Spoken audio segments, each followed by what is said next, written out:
Hello guys, চলে এসেছি আবার খেলার খবর চ্যানেলে বিগ আপডেট নিয়ে। তো চলো বন্ধুরা, খুব গুরুত্বপূর্ণ আপডেট নিয়ে চলে এসেছি। ফুল ভিডিওটা দেখতে থাকো, স্কিপ করবে না। স্কিপ করলে ভিডিওর মধ্যে অনেক কিছু মিস করবে। এবং এই খেলার খবর চ্যানেলে যারা নতুন আছো, অবশ্যই এই খেলার খবর চ্যানেলটা সাবস্ক্রাইব করে পাশে থাকা এবং পাশে থাকা বেলাইকন ঘন্টাটাকে ঢং করে বাজিয়ে দাও। বেশি বেশি লাইক এবং কমেন্ট করে দাও, যাতে মোটিভেট হয়ে তোমাদের এই খেলার খবর চ্যানেলে আমি ফার্স্ট আপডেট দিতে পারি। তো চলো বন্ধুরা, ফার্স্ট যে আপডেটটা নিয়ে কথা হলো, খুব গুরুত্বপূর্ণ একটা আপডেট তোমাদেরকে শেয়ার করতে চলেছি এই ভিডিওর মধ্যে। তো মোহনবাগান শিবিরের প্লেয়ার গ্রেগ স্টুয়ার্টকে নিয়ে।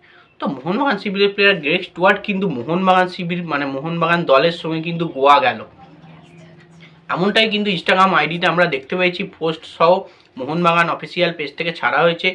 প্রতিটা প্লেয়ার কিন্তু এয়ারপোর্ট থেকে যাচ্ছে এবং সেখানে কিন্তু গ্রেগ স্টুয়ার্টকেও দেখা গেল। গ্রেগ স্টুয়ার্টও কিন্তু গেল এবং সেক্ষেত্রে গ্রেগ স্টুয়ার্ট মোহনবাগান শিবিরে যোগদান করলেও বা মোহনবাগান দলের সঙ্গে গোয়া গেলেও কিন্তু মোহনবাগানের সঙ্গে হয়ে কিন্তু আজকের ম্যাচ কিন্তু খেলতে দেখতে পাবো না আমরা গ্রেগ স্টুয়ার্টকে। কারণ এখনও পর্যন্ত চোটে ভুগছেন গ্রেগ স্টুয়ার্ট, এখনও চোট সারিয়ে কিন্তু উঠতে পারেননি। কতদিন এই চোটটা চলবে, কতদিনে মোহনবাগান প্র্যাকটিস সেশনে যোগ দেবে গ্রেগ স্টুয়ার্ট, সেটাই হচ্ছে দেখার। মানে একটা প্লেয়ার, নতুন ভালো প্লেয়ার, সে যদি খেলতেই না পারলো বেশি ম্যাচ, তাহলে কী করতে দলে রেখে লাভ আছে? তো দলে রাখার একটাই লাভ, কারণ গ্রেগ স্টুয়ার্টের মতো প্লেয়ার কিন্তু কোনো রকমই হাত ছাড়া করা যাবে না। যে কোনো সময় ম্যাচ ঘুরিয়ে দিতে পারে, অসাধারণ পারফরমেন্স করতে পারে, দলের হয়ে আরও ভালো পারফরমেন্স দিতে পারে, এমনটাই কিন্তু গ্রেগ স্টুয়ার্টের ক্ষমতা আছে। সেক্ষেত্রে গ্রেগ স্টুয়ার্টকে দলে রেখে দিয়েছে এবং জানি না কটা ম্যাচ বসতে হবে গ্রেগ স্টুয়ার্টকে, সেটা আমরা দেখতে চাই। এবং তার চোটটা কতটা গুরুতর, যতক্ষণ না প্র্যাকটিস সেশনে নামছে আমরা বুঝতে পারবো না। রিহাব সারবেন, প্র্যাকটিস করবেন, তারপরেও কিন্তু বল পায়ে অনুশীলন করবেন, তারপরে কিন্তু মোহনবাগান শিবিরে আবার কিন্তু দেখতে পাওয়া যাবে গ্রেগ স্টুয়ার্টকে। মানে প্রচুর পরিমাণে চোট কিন্তু পাচ্ছেন। সেক্ষেত্রে আজকের ম্যাচ থেকেও কিন্তু আউট গ্রেগ স্টুয়ার্ট। এবং এবার যে আপডেটটা নিয়ে কথা বলে, এটাও কিন্তু খুব গুরুত্বপূর্ণ একটা আপডেট তোমাদেরকে শেয়ার করতে চলেছি। মোহনবাগান শিবিরের কোচ জোসে মলিনা কিন্তু একটা বড় বার্তা দিল আজকের ম্যাচ নিয়ে। তো বললো আজকের ম্যাচ কিন্তু খুবই কঠিন হবে। গোয়া টিম কিন্তু দুর্দান্ত টিম, গোয়া টিমের এবিলিটি আছে খেলার ভালো, গোয়া মিডফিল্ডও খুব দুর্দান্ত ভালো পারফরমেন্স করে এবং তাদের ডিফেন্স লাইনও খুব ভালো। তাদের পক্ষে আমাদের পুরোপুরি সাবধান হয়ে খেলতে হবে, ভালো পারফরমেন্স করতে হবে। কারণ গোয়া গিয়ে আমরা খেলতে যাচ্ছি, তাদের এটা হোম গ্রাউন্ড, আমরা অ্যাওয়ে ম্যাচ খেলতে যাচ্ছি, আমাদেরকে সবসময় সাবধান থাকতে হবে। মিডফিল্ড আমাদের ভালো খেলতে হবে এবং মিডফিল্ডে আপুইয়া লাল থেকে কিন্তু বিশাল পরিমাণে একটা দায়িত্ব নিতে হবে।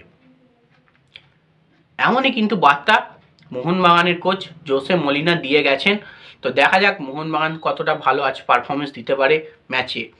তো একটা হাড্ডাহাড্ডি লড়াই কিন্তু আমরা উপভোগ করতে চলেছি গোয়াতে। তো যাই হোক, এবার যে আপডেটটা নিয়ে কথা হলো, এটা হচ্ছে লাস্ট আপডেট, খুব গুরুত্বপূর্ণ আপডেট।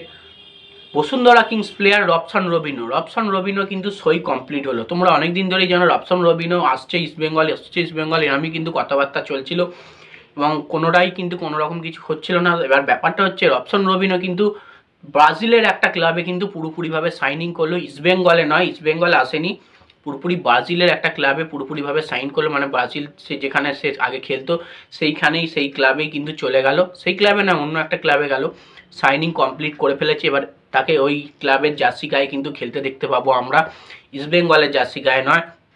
ইস্টবেঙ্গলকে কিন্তু জানুয়ারি ট্রান্সফার উইন্ডোতে নতুন কোনো বিদেশি কিন্তু নিয়ে আসতে হবে, নাহলে ইস্টবেঙ্গল দলটা প্রচুর পরিমাণে ভেঙে পড়বে। তো যাই হোক, রবসান রবিনো কিন্তু অন্য দলে সাইনিং করেছে, এটা পুরোপুরি কনফার্ম হয়ে গেছে, পোস্ট সহ দেখিয়ে দিয়েছি, পোস্ট এসে গেছে।